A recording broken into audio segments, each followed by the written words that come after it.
तो गाइस कैसे हैं आप सब लोग। रीइंकार्नेटेड के एपिसोड 07 के साथ हाजिर हूं। तो लास्ट एपिसोड के एंड पे हमने देखा था हमारा लिनजुई सेक्टर की चीफ को लेकर उस क्लियर पॉइंट के अंदर चला जाता है और दोनों उस क्लियर पॉइंट के अंदर खड़े होते हैं। तो लिनजुई उसे कहता है कि अपने कपड़े उतार दो। पहले तो वो इस बात से हैरान होती है, फिर साथ ही उसकी बात मान लेती है और अपने कपड़े उतार कर उसके सामने खड़ी हो जाती है। हमारा लिनजुई उसके पीछे वाली साइड पर खड़ा होता है और अपनी पाम को यूज करते हुए अपनी एनर्जी को उसकी बॉडी के अंदर ट्रांसफर करना स्टार्ट करता है। पर जब वो अपनी एनर्जी को उसकी बॉडी के अंदर ट्रांसफर कर रहा था, देखने वाली बात तो उसके चेहरे के एक्सप्रेशन है। तो सेक्टर चीफ कहती है ये क्या मेरी बॉडी के अंदर क्या चीज एंटर हो रही है, ये तो बहुत ज्यादा कमाल की और बहुत ज्यादा गर्म भी है। और साथ ही वो ब्लश करते हुए कहती है ये तो बहुत ज्यादा वार्म फीलिंग है, मुझे बहुत ज्यादा अच्छा महसूस हो रहा है। लिनजुई से यहाँ पर एक्सप्लेन करता है, वो उसे कहता है क्या तुम्हें ये थोड़ा बहुत स्ट्रेंज लग रहा होगा, मैंने तुम्हारी बॉडी के अंदर अपनी एक्सटर्नल फोर्स को दाखिल किया है जो कि यांग फोर्स है। आज से पहले सारी एनर्जी को पहले कभी महसूस नहीं किया होगा, क्योंकि तुम्हें देखकर ही लगता है कि तुमने कभी भी किसी यांग एनर्जी वाले बंदे के साथ डुअल कल्टीवेट नहीं किया। इसी वजह से मुझे ये बॉडी तुम्हारी बॉडी के अंदर यांग एनर्जी एंटर करनी पड़ी है। इसी वजह से अब तुम्हें यहाँ पर बहुत ही कंफर्टेबल फीलिंग महसूस हो रही है। तुम्हारे पास जो ग्रेट रू एंड ड्रीम टेक्निक है, सिर्फ और सिर्फ प्योर जिन की एनर्जी की मदद से ही तुम एम्फेसाइज कर सकती हो, लेकिन तुम अगर इसको आगे बढ़ाना चाहती हो तो तुम इसको आगे नहीं बढ़ा सकती, वो भी यांग एनर्जी के बिना। अगर तुम्हारे पास यांग और जिन एनर्जी दोनों है तभी तुम इसको आगे बढ़ा पाओगी। इसी वजह से तुम सभी लड़कियां 9th लेवल के ऊपर आकर अटक चुकी हो। 9th लेवल तक पहुंचने तक तुम्हारी बॉडी के अंदर बहुत सारी जिन की स्टोर हो चुकी है, इतनी ज्यादा जिन की स्टोर हो चुकी है कि तुम्हारी जो अपनी कल्टीवेशन है वो भी रिग्रेस होना शुरू हो चुकी है, यानी कि कम होना शुरू हो चुकी है। अगर अभी भी तुम यहाँ पर यांग एनर्जी को अपनी बॉडी के अंदर एंटर नहीं करती तो तुम्हारी कल्टीवेशन बहुत ज्यादा कम रह जाएगी। सुसरीन उसे कहती है तो मुझे ये बताओ कि कितना ज्यादा टाइम लगेगा मेरी बॉडी के अंदर जो कंप्लीट जिन किया उसको कंट्रोल करने में, तुम्हें कितनी बार ये सब कुछ करना पड़ेगा। तो हमारा लिनजुई उसे कहता है इतनी कल्टीवेशन मेरे पास है, मुझे लगता है कि कम से कम मुझे 6 महीने तो लगेंगे। इतने 6 महीनों में मैं तुम्हारी बॉडी के अंदर जितने भी जिन किया उस सभी को निकाल दूंगा और उसके साथ साथ अपनी यांग की को तुम्हारी बॉडी के अंदर एंटर करूंगा। अगर मेरी कल्टीवेशन और भी ज्यादा बढ़ जाती है तो फिर मैं तुम्हारी बॉडी के अंदर से जिन की को जल्दी निकाल सकता हूँ, यानी कि टाइम पीरियड कम हो जाएगा। तुम्हें पता है कि रेड हेवन पवेलियन और इसके साथ साथ डीमन सी लैंड उन दोनों ने आपस में हाथ मिला लिया है। सिर्फ इतना नहीं बल्कि सिर्फ 1 महीने के बाद यहाँ पर होंगमैंग कंपटीशन भी होने वाला है और हमें उस कंपटीशन बैटल में भी हिस्सा लेना है। यहाँ पर हमें होंगमैंग बैटल के बारे में बताया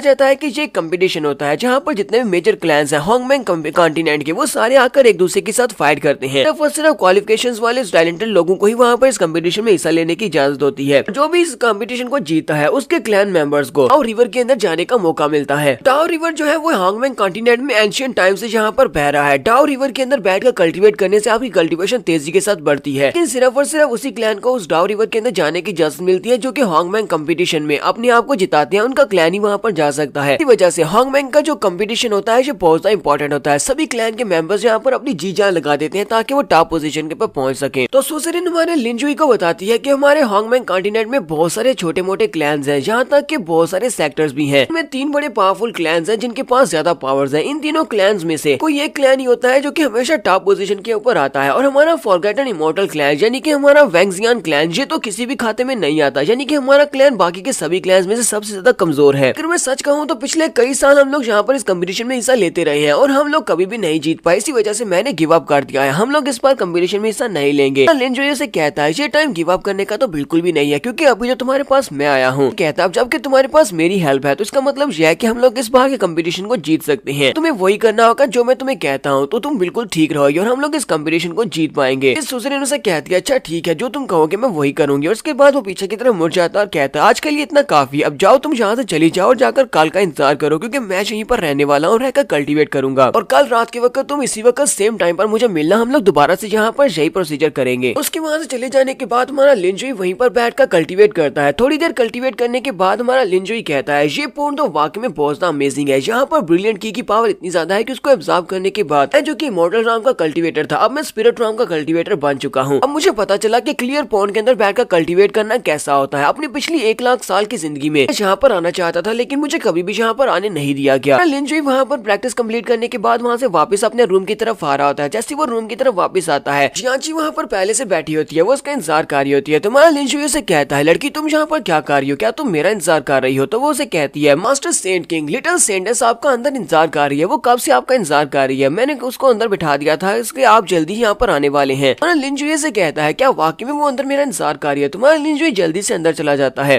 लिनजुई अंदर जाता है तो लिटिल सेंटस यानी कि प्रिंसेस जेजे जल्दी से भागती हुई आगे बढ़ती है और उसे कहती है तो फाइनली तुम वापस आएगी, मैंने तुम्हारा कितना ज्यादा इंतजार किया। लिनजुई भी अपने गले से लगा लेता है और कहता है शिनजी तुम यहाँ पर क्या कर रही हो, क्या तुम मुझसे मिलने के लिए आई हो? वो उसे कहती है हाँ मैं तुम्हारे बारे में काफी ज्यादा परेशान थी, मैंने सुना कि तुम तुम सेक्टर चीफ से मिलने के लिए गए थे और सेक्टर चीफ ने काफी ज्यादा मुश्किल से ट्रीट किया है, इसी वजह से मैं यहाँ पर तुमसे मिलने के लिए आई हूँ। साथ ही वो कहती है मैंने ये भी सुना है कि मेरी बड़ी बहन यानी कि सुजरेन ने हमें हमारा सेंट किंग बना दिया है। मेरी बहन ने आज तक पहले किसी भी इंसान के साथ ये सब कुछ नहीं किया। इस बात से मुझे बहुत ज्यादा हैरानी हो रही है कि आखिर मेरी बहन ने ऐसा क्यों किया होगा, उसने तुम्हारे साथ ये क्यों किया। तुम्हारा लिंजुई से कहता हो सकता है कि मेरे पास कुछ स्पेशल एडवांटेज है, इसी वजह से उसने मेरे साथ ये सब कुछ किया है क्योंकि मैं तुमसे प्यार करता हूँ, इसी वजह से। वो उसे कहती है हाँ तुम वाकई में एक बहुत ही बुरे लड़के, और साथ ही वो शर्मा भी रही होती है। ये दोनों यहीं पर बैठकर आपस में गप्पे लगा रहे होते हैं, जबकि जियांची वहीं पर साइड के ऊपर बैठी होती है। जीजी उसे कहती है ब्रदर लिंजुई, मुझे नहीं लगा था कि एक इंसान के साथ मिलकर इतना ज्यादा मजा आएगा, तो मुझे तुम्हारे साथ मिलकर बहुत ज्यादा मजा आ रहा है। साथ ही वो उसे कहती है तुम्हें पता है ना कि हम लोगों ने वो सब कुछ कर लिया हुआ है, इसी वजह से जीजी आज के बाद सिर्फ और सिर्फ तुम्हारी है। ये प्रिंसेस हमेशा तुम्हारा इंतजार करेगी और किसी भी दूसरे इंसान को अपने आप को टच भी नहीं करने देगी। 2 साल के बाद अगर डीमन एम्परर यहाँ पर समन करने के लिए आते हैं, क्योंकि 2 साल के बाद डीमन एम्परर के साथ मेरी शादी होनी है, अगर वो मुझे लेने के लिए आते भी हैं तब भी मैं उनको रिजेक्ट कर दूंगी, मैं उनके साथ बिल्कुल भी नहीं जाने वाली, मुझे यहाँ पर मरना ही क्यों ना पड़े। यहाँ पर फिर से डीमन एम्परर के बारे में बताया जाता है कि डीमन एम्परर जिसके साथ इसकी शादी होनी है 2 साल के बाद, उसका नाम कीजी है, वो नाथरन स्टार राम का एम्परर है। 2 साल के बाद वो बहुत सारी लड़कियों के साथ शादी करने वाला है। 2 साल के बाद आसपास के जितने भी पावरफुल क्लैंस हैं उन सभी में से बहुत ही स्पेशल लड़कियों को उसकी शादी करने के लिए चूज किया गया है, में से प्रिंसेस जीजी भी एक है, ताकि वो इन सभी को फर्नेस के तौर पर यूज कर सके। वो इन सभी के साथ डुअल कल्टीवेट करने के बाद इन सभी की प्योर की पावर को लेना चाहता है, इसी वजह से वो इतनी ज्यादा लड़कियों के साथ शादी कर रहा है। लेकिन असल में बात यह है कि इन सभी की कल्टीवेशन की पावर लेने के बाद इनका कुछ भी नहीं बचता, ये सारी की सारी लड़कियां मर जाती हैं। अरे लिंजुई को तो ये सारी की सारी बात पता होती है। लिंजुई कहता है अब जबकि तुम मेरी लड़की बन चुकी हो, यानी कि अब तुम मेरी गर्लफ्रेंड हो, तो इस बात का भरोसा रखो कि मैं कोई ना कोई ऐसा तरीका ढूंढ लूंगा कि 2 साल के बाद तुम्हें उस एम्परर के साथ जाना नहीं पड़ेगा। तो प्रिंसेस जीजी भी इस बात से बहुत ज्यादा खुश हो जाती है और उसे कहती है ब्रदर लिंजुई तुम्हारा बहुत बहुत शुक्रिया, अब काफी ज्यादा देर हो चुकी है, अब मुझे भी वापस चलना चाहिए, तुम भी जाकर सो जाओ। साथ ही यहाँ पर प्रिंसेस जियांची के लिए रिक्वेस्ट भी कर देती है। वो उसे कहती है ब्रदर लिंजुई, जियांची मेरी बहुत ही अच्छी दोस्त है, अगर तुम इसको गाइड कर सको तो प्लीज इसको गाइड जरूर करना, मैं चाहती हूँ कि तुम इसके मास्टर बनकर इसको ट्रेन करो। लिंजुई से कहता है हाँ क्यों नहीं, तुम इसके बारे में बिल्कुल परेशान ना हो, मैंने इसे पहले ही कहा था कि मैं इसका मास्टर बनकर इसको ट्रेन करूंगा। जियांची भी हमारे लिंजुई से कहती है मैं प्रिंसेस को वापस इसके डॉम्स तक छोड़कर आती हूँ ताकि फिर मैं आकर आपसे तलवारबाजी की टेक्निक सीख सकूं। तो हमारा लिंजुई से कहता है अच्छा ठीक है, रास्ते में बहुत ज्यादा ध्यान रखना। जियांची भी यहाँ पर यही सोच रही होती है कि इन दोनों के दरमियान में किस किस्म का रिलेशनशिप है। प्रिंसेस यहाँ पर इससे आकर मिल रही है, ये भी उसके साथ बड़ी हंसकर बातें कर रहा था। दोनों वहाँ से चली जाती है। उनके चले जाने के बाद हमारा लिंजुई वहीं पर खड़ा खड़ा सोच रहा होता है चलो ठीक है अब सोने का टाइम हो चुका है। फिर साथ ही वो ऊंची आवाज में कहता है अब जबकि तुम्हारे डिसाइपल और प्रिंसेस जीजी यहाँ से चले गए हैं तो मुझे लगता है कि तुम्हें मेरे साथ ही आकर सोना चाहिए। हमारा लिंजुई यहाँ पर एल्डर जैंग से बात कर रहा होता है क्योंकि एल्डर जैंग वहीं पर दीवार के पीछे छुपी होती है और लिंजुई को महसूस हो जाता है। एल्डर जैंग भी जल्दी से वहाँ से बाहर निकल आती है और उसे कहती है सेंट किंग प्लीज आपको यहाँ पर तमीज से बात करनी चाहिए, मैं यहाँ पर आपके साथ नहीं सो सकती क्योंकि मैं इस पूरे वैंगजियान क्लैन की 12 एल्डर्स में से एक महान एल्डर हूँ। हमारा लिंजुई इसके पास सुनने के बाद कहता है तुम एक एल्डर हो तो इस बात का क्या मतलब है, मुझे ये बताओ क्या एल्डर का ओहदा सेंट किंग से ज्यादा होता है। वो उसे कहती है नहीं। लिंजुई साथ ही उसकी बड़ी बड़ी चेस्ट को घूर कर देख रहा होता है। वो अपनी चेस्ट को छुपाते हुए कहती है ये तुम क्या कर रहे हो, तुम किस तरफ देख रहे हो, तुम एक बहुत ही बेशरम लड़के हो। लिंजुई से कहता है मैंने इस तरह का कुछ भी नहीं सोचा और ना ही मैं कोई बहुत ही बेशरम इंसान हूँ, चलो चुपचाप मेरे साथ अंदर आ जाओ। लिंजुई से कहता है तुम्हारी सेक्टर चीफ सुजरीन ने कहा था कि मुझे एल्डर जैंग के साथ रहना है, तो आज मैं तुम्हारी रेजिडेंस में ही रहने वाला हूँ, तो तुम जहाँ पर मुझे अपने साथ लेकर आई थी और तुम ये सेक्टर चीफ के पास मुझे लेकर भी गई थी, तो चुपचाप मेरे साथ आ जाओ। नहीं लगता कि अगर तुम मेरे साथ रहोगी कि तुम्हें अपने फादर के बारे में इन्फॉर्मेशन ज्यादा जल्दी मिल सकती है, इसी वजह से मुझे लगता है कि हम दोनों को आज के बाद एक दूसरे के साथ ही रहना चाहिए। वो उसे चिल्लाकर कहती है नहीं मैं ये बिल्कुल भी नहीं करने वाली, ये बताओ कि तुम मुझे अपने साथ रखकर मुझसे क्या करवाना चाहते हो। जो कमरे के अंदर चला जाता है, बेड के ऊपर बैठता है और उसे इशारा करते हुए कहता है कुछ भी नहीं, चलो जल्दी से यहाँ पर आकर मेरे पास बैठो। तो तुम यहाँ पर मेरे पास आकर बैठती हो तो जनरली मैं तुम्हें बता ही दूंगा कि तुम्हारा फादर इस वक्त कहाँ पर है, उसकी लोकेशन क्या है। तुम नहीं बैठती तो फिर मैं तुम्हें कुछ भी नहीं बताऊंगा। एल्डर जैंग उसकी बात मानने को बिल्कुल भी तैयार नहीं होती। वो शर्माते हुए कहती है मैं तुम्हारी बात बिल्कुल भी नहीं मानूंगी। तो लिंजुई कहता है तुम्हारे पास 2 ऑप्शन है, या तो यहाँ पर आकर मेरे पास बैठ जाओ या फिर चुपचाप यहाँ से वापस मुड़ जाओ और वापस मत आना। वो उसकी बात सुनने के बाद और भी ज्यादा ब्लश कर रही होती है। फिर साथ ही वो कहती है मेरे पास तो कोई ऑप्शन नहीं है और वो सीधी आकर उसके साथ ही बिस्तर के ऊपर बैठ जाती है और उसे कहती है अब तुम ये मत कहना कि तुम्हें मेरे साथ कुछ और भी करना है। लिंजुई से कहता है नहीं नहीं बिल्कुल बेफिक्र हो जाओ, मुझे तुम्हारे साथ और कुछ भी नहीं करना। और साथ ही वो बिस्तर के ऊपर वहीं पर लेट जाता है। उसे कहता है तुम्हारे साथ आज कुछ भी नहीं होने वाला और वहीं पर वो सो जाता है। एल्डर जैंग जब लिंजुई की तरफ देखती है तो वो बड़ी आराम से वहाँ पर सो रहा होता है। वो कहती है ऐसा कैसे हो सकता है, ये इतनी जल्दी सो कैसे गया, मुझे तो लगा था कि यहाँ पर मेरे साथ कोई गंदी हरकत करेगा, लेकिन ये तो बहुत अच्छी बात है कि ये चुपचाप यहाँ पर सो गया है। समझ नहीं आ रही कि इस लड़के ने मुझे अंदर क्यों बुलाया और अपने साथ बेड के ऊपर क्यों बिठाया, मुझे तो लगा था ये कुछ और करने वाला है, लेकिन ये तो यहाँ पर बड़े आराम से सो रहा है। चलो ठीक है फिर मैं भी यहाँ पर सो जाती हूँ। यहाँ पर हम लोग अपनी एपिसोड 07 का एंड करेंगे। एपिसोड की एक्सप्लेनेशन अच्छी लगी लगी हो तो कमेंट करके जरूर बताइएगा। चैनल को सब्सक्राइब कर दें, वीडियो को लाइक और शेयर कर दें। शुक्रिया।